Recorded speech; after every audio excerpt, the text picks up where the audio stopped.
Good evening, everybody. Hello. We're Good evening. during Shabbat Metzora, Shabbat Hagadol, and I would like to discuss the very topic of Shabbat Hagadol with no relation to the Parsha, just to Shabbat Hagadol itself. So I would like to start with the tour. The tour in Ilchot Pesach starting from Taf Kaf Tet, and the second Siman is Siman Taf Lamed, and the tour says what happened in Shabbat Hagadol. Okay, so firstly, we know that Moshe Rabbeinu was ordered on Rosh Chodesh Nisan, בעשור לחודש הזה, ויקחו להם איש שא לבית אבות, שא לבית. כן? But it's the 10th of Nisan was Shabbat, and we know that according to the Seder Olam, Reb Chaim Milikovsky wrote, edited the Seder Olam, and wrote a commentary on the Seder Olam. But the Seder Olam, a midrash from, I think, the 8th or 9th century, saying that the very year that Am Yisrael went out of Mitzrayim, Pesach was Thursday, and therefore, let us say there was Wednesday night, and they went, if you count, Mimachorat Shabbat, from Friday, a week, 7 weeks, and then Shavuot should have been Friday, and because Moshe Rabbeinu, added, so it was Shabbat. But according to the Seder Olam, Am Yisrael went out of Mitzrayim on Thursday. That's for sure. And therefore, Shabbat Hagadol was just Yud B'Nisan. So the very question is, why do we nickname it Shabbat Hagadol and don't rely on the date? Because usually you don't say we don't know when the first Rosh Hashanah was. So we don't celebrate Tuesday or Wednesday or Thursday. We celebrate Aleph Tishrei, and we don't know when. So the first Rosh Hashanah was a Friday. The first Rosh Hashanah was a Friday. That's true. That's true. Okay, זה באמת נכון. But we don't do, according to the Christians, sometimes we have the first Friday, the first Tuesday, Pascha, I think is. They have the dates or the dates day or something like this.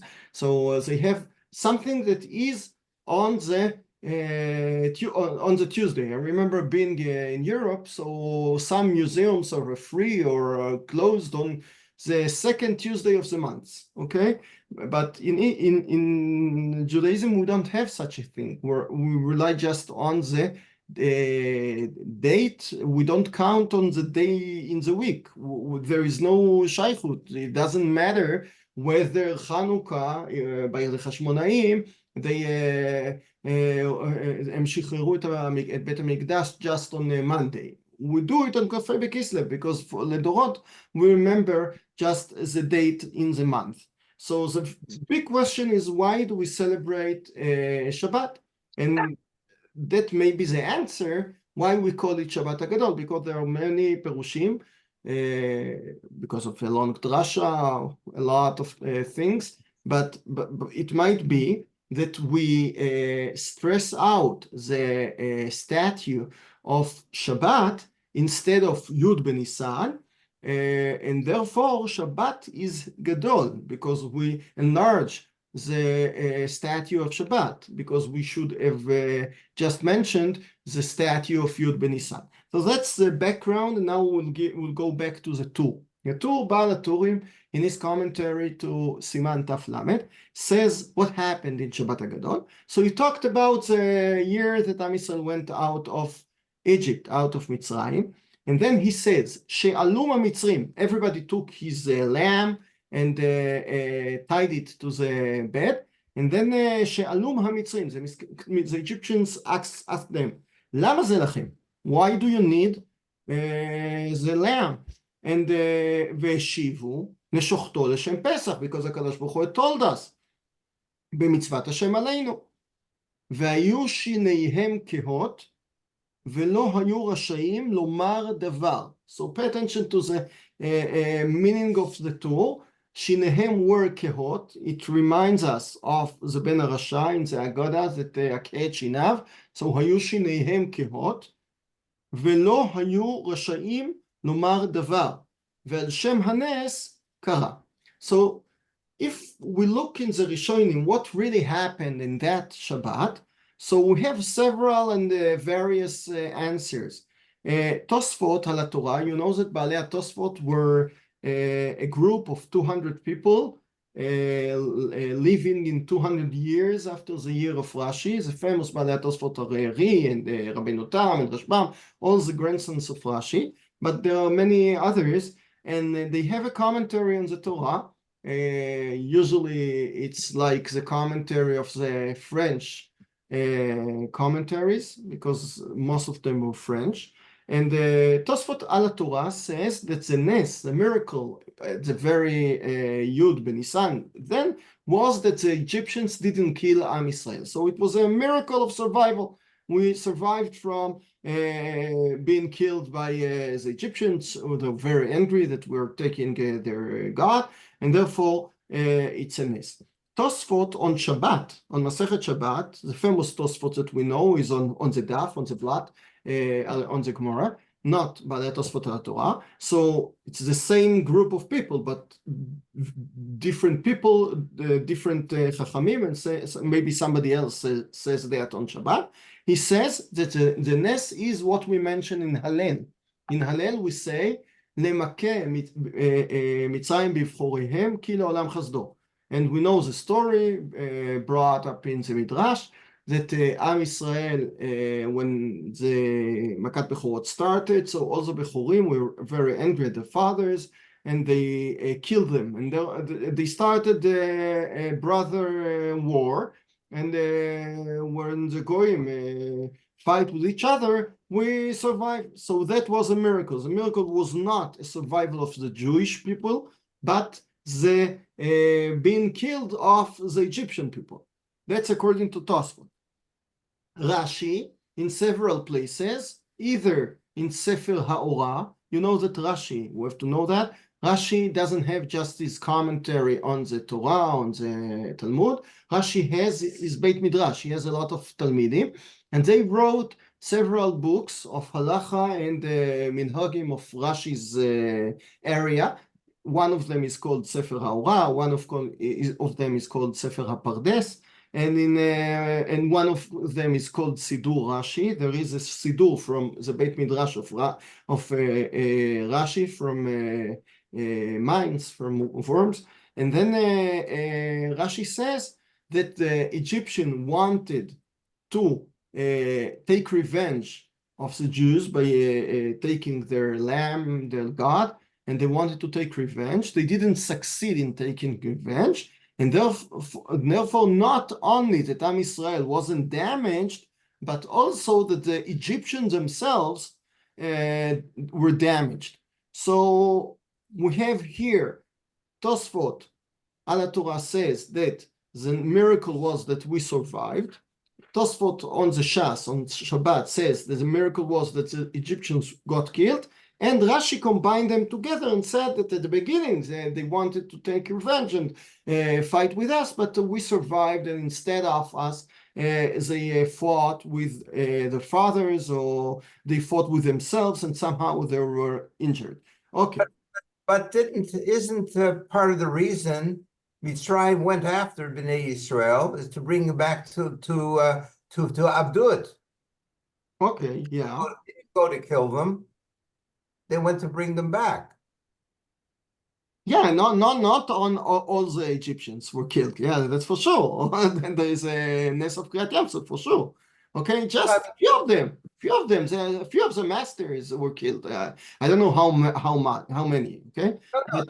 They when they chased to the Yamsuf, and they chased after Bnei Israel to the Yamsuf, they weren't there going to kill the Jews. They're going there to bring them back. Right.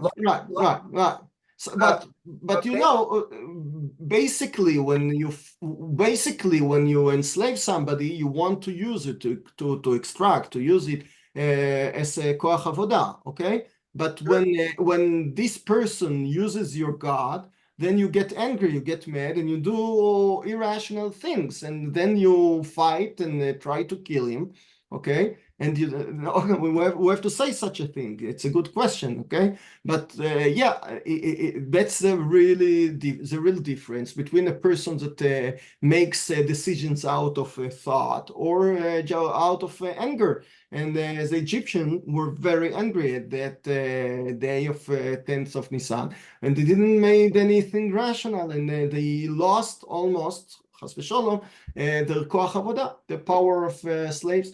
And therefore, HaKadosh Baruch Hu saved the Jews or hit the Egyptians. Okay, but pay attention.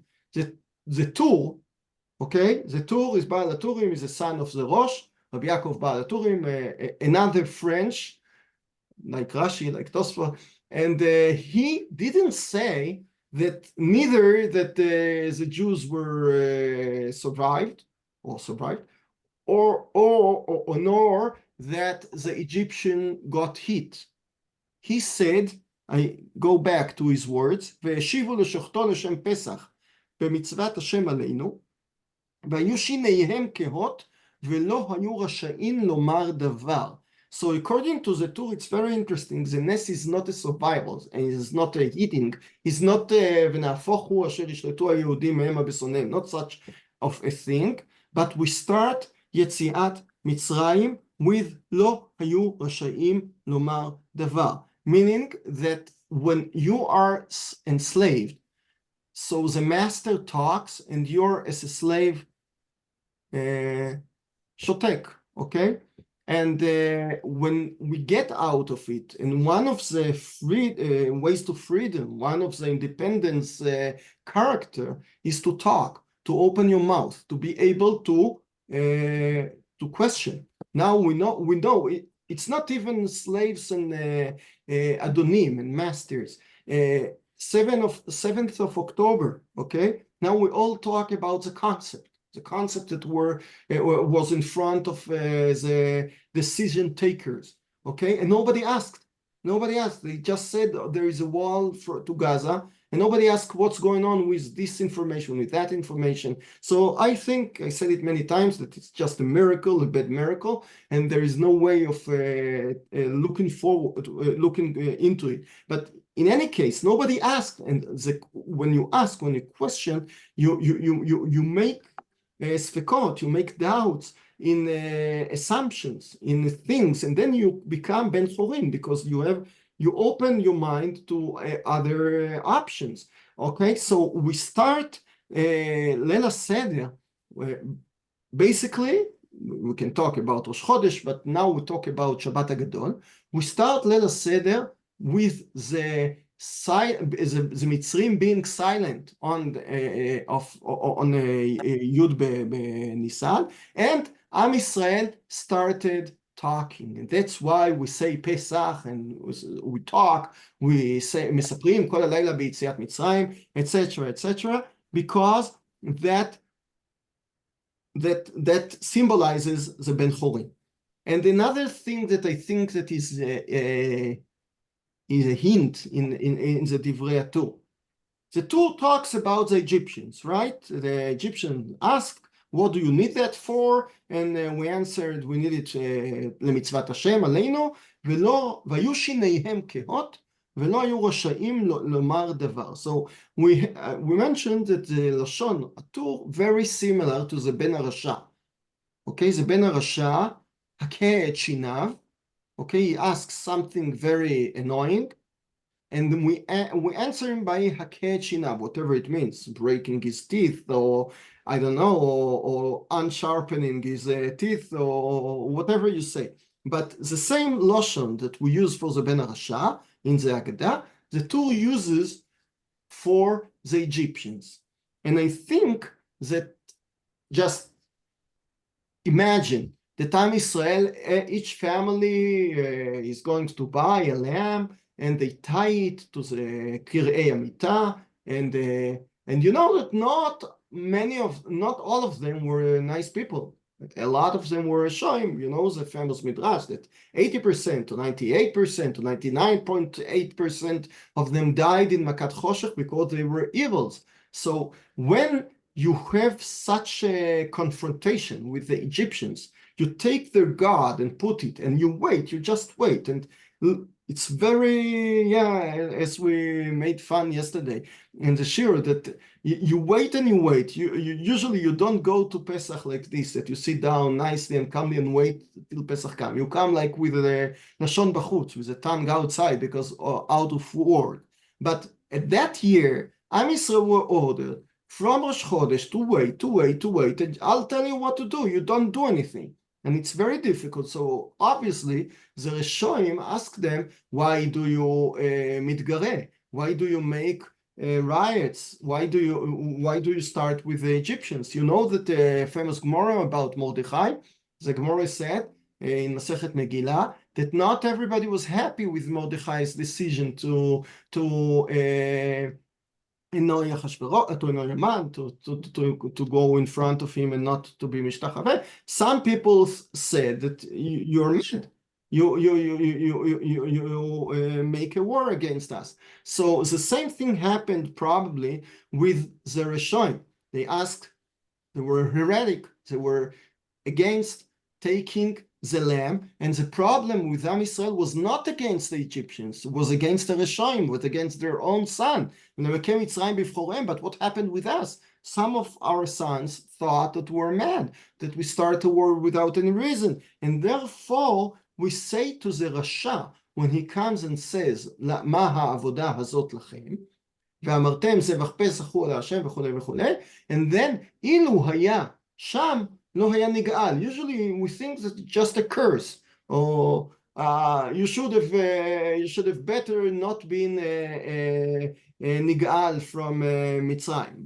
But no, maybe we bring him back to the same situation that we had confronted in Mitzrayim, that we were with the say in front of the Egyptians, and the Ben Rasha asked aggressive questions, and we didn't know what to answer him, because we just waited, and that's we bring him back to the same situation and say to him, as you were there and you weren't right, because at the end of the day you saw HaKadosh Baruch Hu's Yeshua, the same thing happens here in Ma Avodah Zot Lachem. Maybe you don't understand now. If you wait like the Chacham to the end of the Seder, you'll know it all. But if not, so go back to then and learn that it's a failure. It's your own mistake. You just don't have time to wait. Another explanation, I think, is to take to look on something that in the Rav Soloveitchik's theories. You know that the baby in Nida, the Gemara says that he learns all the Torah in his mother's womb. The Gemara is based on some verses in Iyov, because Iyov says, "Mi itneni ki'archei kedem be'ilo alei roshi." He yearns to the days that he was in his mother's womb, and he was in the light, and that's what Iyov talks about. And the Gemara understands it's a baby, it's a fetus in his mother's womb, thinks and learns all the Torah from an angel, and then when he gets out, so he forgets it all. So Rav Soloveitchik asked, what for? What do you learn from this Gemara? If I have learned all the Torah in my mother's womb, and now I just don't remember it, so what it is all about, okay? So you know that there was a machloket, an argument over the philosophers. John Locke, the English philosopher, said that the person is like what he called tabula rasa, which a luach chalak, an empty board. Person is born without nothing, no genetics. Okay, he didn't talk about genetics, but no anything. What we called in Hebrew reshamim atvuim mileida, any impressions engraved in you from birth. No, nothing like this. You're born like an empty board, and then you start learn, think, get information, etc. But other philosophers before him, Socrates, thought that a person, he has a dialogue. Socrates always has a dialogue. He has some Chacham in Athens, and then he discusses some virtue with somebody. So one of his dialogues is called Menon, and Menon, he talks with him about the baby, about the person, and he says, mamash the contrary from John Locke, that everything that a human being has, he's just, I don't know how to say it in English, he's a chut. It's a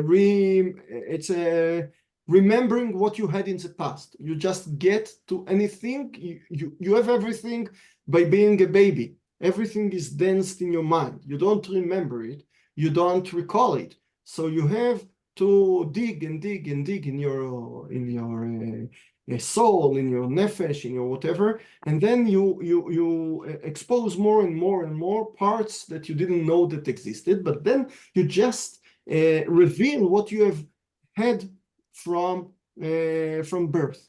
So according to Menon, according to Socrates, the person is born with his knowledge, with his information, with the virtues, etc. And therefore, Soloveitchik wanted to say that the Gemara there is mamash like Socrates. You know that Rav Soloveitchik, when he wrote his doctorate, so he wanted to show, everybody thinks that the Rambam is very similar to Aristotle, because Rambam always Shmona Prakim about the Midah, the Shvil HaZahav, the way of going in the middle, and everything is taken from Aristotle. And the Rambam in Moreh Nevuchim writes many times that he is taken from Aristotle and is very fond of him. So every Rav Soloveitchik, when he wanted to write his doctorate, he wrote why the Rambam is like Plato, not like Aristotle, and he wrote all the places that he found that the Rambam was like Plato. The problem was, I don't remember the story, I think that some student stole his doctorate, and he had to start it from the beginning, and then he wrote about Hermann Cohen, about philosophy, and modern philosophy, didn't write about the Rambam anymore, but the story is that Rav Soloveitchik in several places writes that some musagim in Judaism, in Rambam, are based on Plato. So here, Socrates, Plato are together, and here you have the Zechrut, the baby in his mother's womb. He has all the potential, and then you just take him, and the angel can hit him and throw him to the world and tell him, forget everything you have learned, but it doesn't matter. He has now a goal to reveal what he has had before. That's what the Gemara wanted to say. So according to Rav Soloveitchik, we can say maybe that Yetziat Mitzrayim is considered like a birth. How do I know? Because Yechezkel, Perek Tetzayin, the famous Perek that we mentioned in the Haggadah, talks about Yetziat Mitzrayim. Am Yisrael was like a baby girl that was thrown in the hospital, Al Pnei Hasadeh, actually, and nobody took her, nobody wanted to adopt her, and then somebody comes, Kadosh Baruch Hu is like the groom, and he comes and takes pity on the girl, and then she grows up, and then she gets married with him, with a doctor. It was very common by then, and then so what does this musag of Leida mean? Okay, in Leida, according to Rav Soloveitchik, we have all the potential, but we don't know exactly what we know. A baby is very small, he is very tiny, but he has a lot of potential. He has everything that he'll learn in his life. It will be just a remembrance of what he had before. So when Am Yisrael comes and gets out of Mitzrayim, HaKadosh Baruch Hu gives them two mitzvot. Mitzvah achat is dam milah, and the second mitzvah is dam korban HaPesach. And the combination of the two bloods is called V'omar lach bedamai chai, V'omar lach bedamai chai. You have two bloods, one the circumcision, and one the dam of the korban. Okay, what does the circumcision mean? What does a milah mean? When you take a baby, and everybody is a little bit afraid of the baby, he's so cute, and why do you hurt him? And you know that Goyim don't understand it at all. They thought that it's a cruelty to take such a small baby and touch him. But what do we say by making it? We say that even if you think that you're small and you have nothing and you're just, you just grow up, but you have a burden, you have according to Rav Soloveitchik, you have all the potential in you. You are a part of Am Yisrael, and we make a stamp in your soil, in your basar, in your goof, in your body, and we say that you are a part of Am Yisrael. Therefore, from now on, you'll have all the potential of the generation, of the dynasty being a part of Am Yisrael. The same thing happens with Dam Pesach. Dam Pesach doesn't talk about the individual, but talks about the being a part of the nationality. As we mentioned in the Hebrew Shiur, there are only two mitzvot aseh that we have on them karet if you don't do them. Milah, if somebody is not circumcised, so it's a matter of machloket, Rambam and Ravid when, but it's a failure of the father or him, and he'll have a karet. If he dies without being circumcised, it's his own problem. And the same thing happens with the nefesh shelo taseh et korban Pesach. So HaKadosh Baruch Hu tells them karet. Okay, so by joining to Am Yisrael in Leil HaSeder, Am Yisrael thinks that they don't do anything, and they just wait. And in Haggadah's Lashon is very clear. Ad shenigla alehem HaKadosh Baruch Hu vege'alam. Okay, HaKadosh Baruch Hu revealed himself, and he was hidden before, and then he did everything. And it's very clear that in Leil HaSeder, Am Yisrael sits in their homes. They're maybe afraid, maybe they cannot get out because there is a storm outside, and then even then, though HaKadosh Baruch Hu is surviving them. But Am Yisrael doesn't have to think of himself like just waiting for HaKadosh Baruch Hu. Therefore, we have an introduction, an akdama to Leil HaSeder from Shabbat Hagadol. Shabbat Hagadol, Am Yisrael makes something, ties something, makes impression on his enemy, on the master, on the enslaver, the Meshabed, the Goy. Am Yisrael has to open his mouth. Am Yisrael has to say something to the Meshabed, to the Egyptian. And it's not just that we start with the dibur, so it's independence.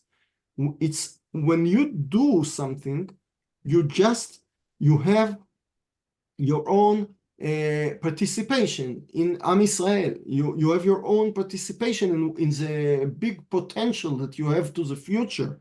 So now you think that in the whole Zemalach, the process of Yetziat Mitzrayim, you don't do anything. You wait till Leil HaSeder that the HaKadosh Baruch Hu will do everything. But it's not enough. You have to start it by doing something. In Kriyat Yam Suf, if you mentioned it before, so Kriyat Yam Suf will have the tefillah, okay? The tefillah or the Ber Bnei Yisrael Yisau, they have to do just one step, and then HaKadosh Baruch Hu helps them. But here you have to do the tying of the say. You know that according to the Rishonim, it's interesting. How is it permitted to tie on Shabbat? Can you tie your shoes? you tie it in a way, you know, that it's permitted. But how did they, in order to tie a lamb, it's not enough with just a lula'ah as we do. You have to tie well. So it's a question how they did it. It's Isur Shabbat. So some people say that all the Isurim of Shabbat were given just in Marah, in Parashat Beshalach, after the Yetziat Mitzrayim, and the Shabbat of in Egypt wasn't big, wasn't contained of a lot of Isurim. But if you want to say, we might say that it was so chashuv, it was Horat Shah, obviously, it was so chashuv that the participation of Am Yisrael would be that HaKadosh Baruch Hu forgives for his own Isurim, that you tie, as I say, by tying, you say something that I'm not afraid of you, the master. I'm tying, and it's going to stay. It's not going to fade away. The lamb, your God, is going to be shachet in a few days. I don't know when, but you do it. So that's one of the that's a big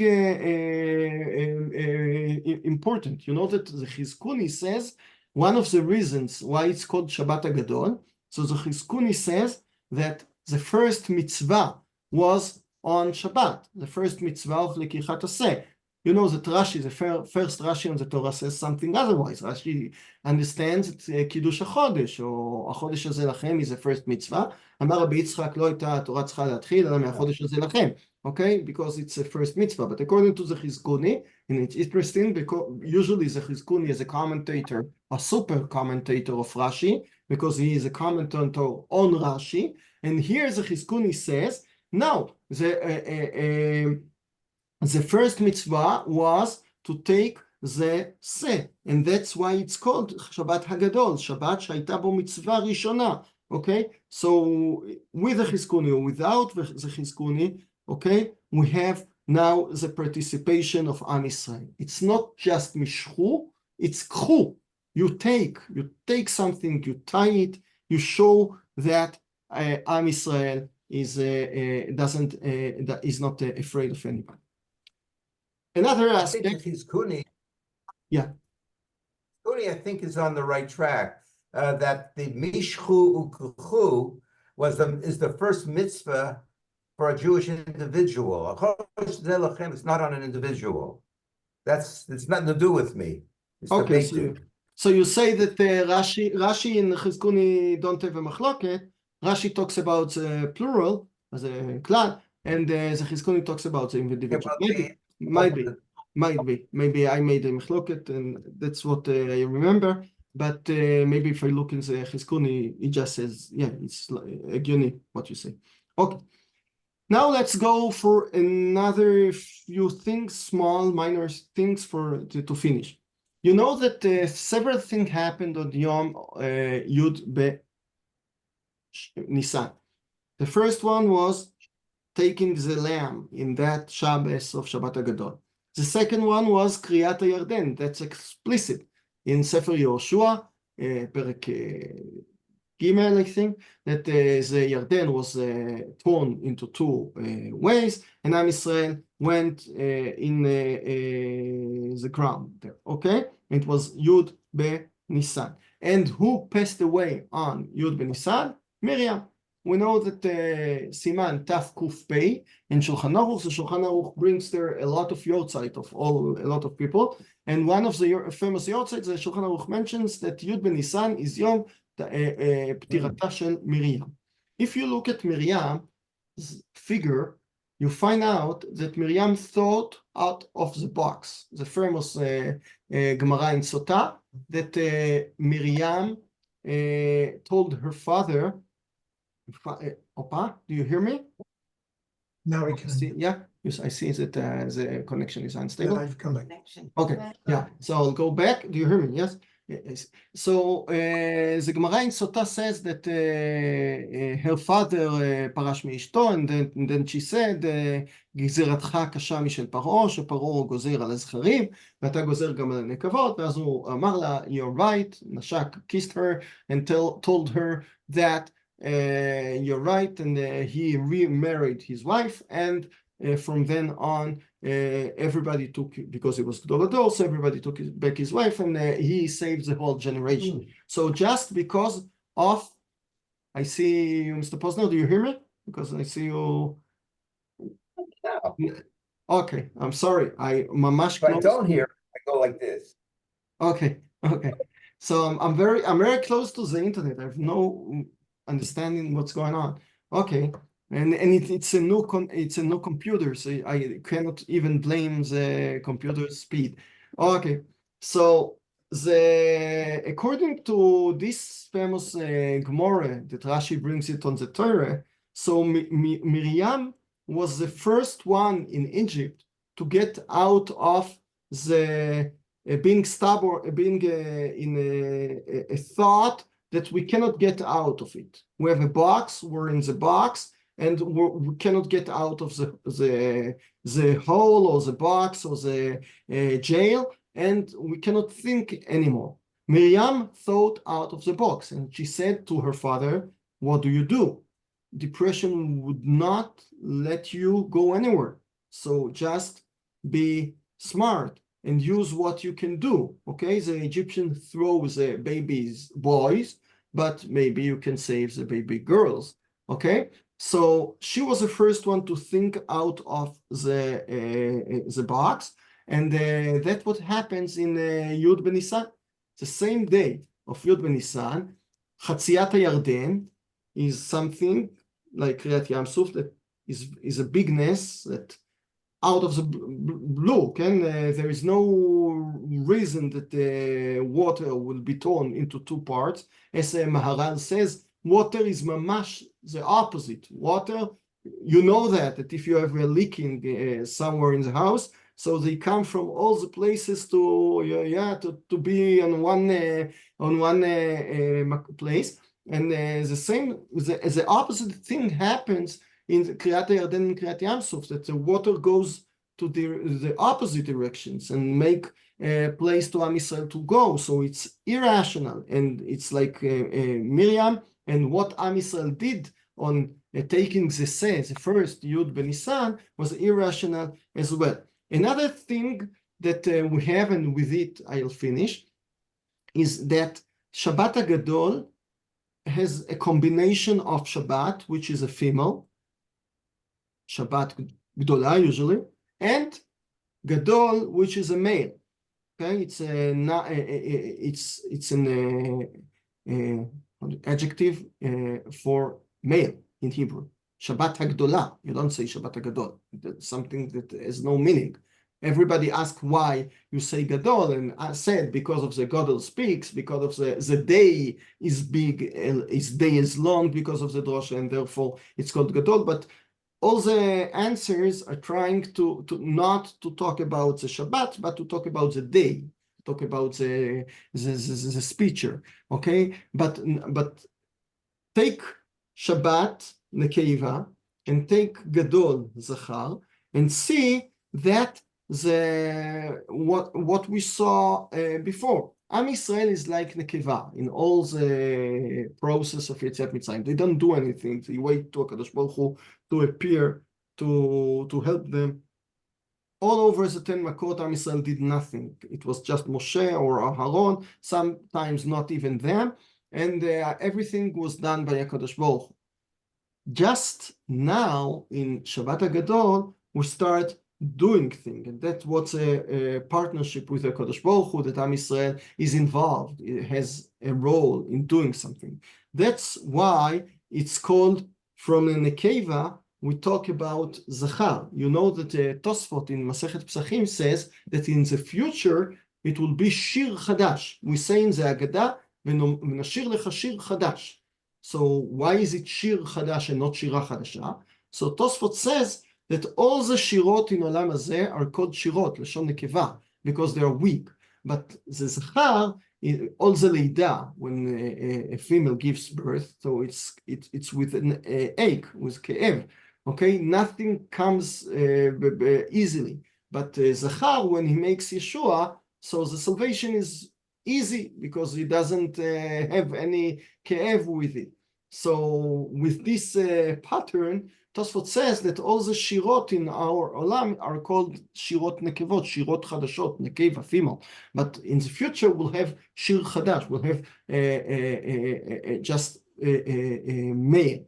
And that's what started happening in Shabbat Hagadol, because Am Yisrael didn't wait to HaKadosh Baruch Hu to do it all. Am Yisrael participated. Am Yisrael Am Yisrael was tying the seh, and therefore he had his own shutafut. So we started by the tool. We brought several explanations to what was the nes of Shabbat Hagadol. We said two explanations in the tool. One, that the shtika, being silent of the Egyptians, and the talking of Am Yisrael symbolizes also the independence. And secondly, we talked about Rav Soloveitchik with Plato, Socrates, and all the story about remembering what you have had before, and the stamping in Milah and Korban Pesach.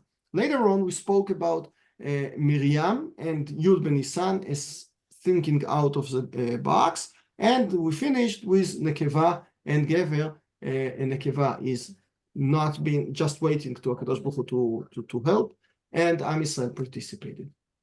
Erev Tov, Bsorot Tovot, and apparently next week there is no Shiur, so we'll meet Ezrat Hashem in 2 weeks in Sfirat HaOmer. Pesach Kasher V'Sameach, but we'll see you all for the week. להתראות. לילה טוב.